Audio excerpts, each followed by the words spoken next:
શાંતિ સમિતિની બેઠક યોજાઈ। બેઠકમાં પોલીસ અધિકારીઓ સાથે હિન્દુ મુસ્લિમ સમાજના આગેવાનો જોડાયા। આગામી 16મી તારીખે ઈદે મિલાદનો મુખ્ય જુલુસ નહીં નીકળે, માત્ર ગલી મોહલ્લે જુલુસ નીકળશે।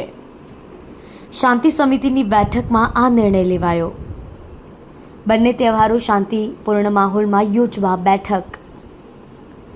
આગામી 17મી તારીખે ગણપતિ વિસર્જન, અલગ અલગ 12 સ્થળો પર વિસર્જન। 80,000 મૂર્તિનું વિસર્જન કરવામાં આવશે। જુલુસ અને વિસર્જનમાં ચુસ્ત બંદોબસ્ત ગોઠવાશે। 15,000થી વધુ પોલીસકર્મી બંદોબસ્તમાં રહેશે। 320 પોઈન્ટ ધાબા પોઈન્ટ રહેશે। ક્રાઇમ બ્રાન્ચની 10 ટીમ તૈનાત,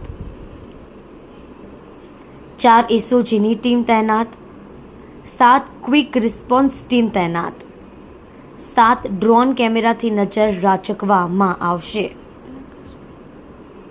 900 જેટલા બોડી વોર્ન કેમેરા, 7 વચ્ચ વાહનથી કામગીરી, 2700 લોકોના અટકાયતી પગલાં લેવાયા છે। પાલિકા સાથે મળી કામગીરી કરવામાં આવશે।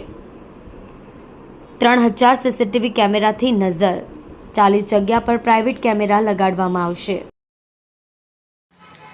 કલ્પેશ રાણા સાથે જોતા રહો ન્યૂઝ 9 ગુજરાતી, સુરત।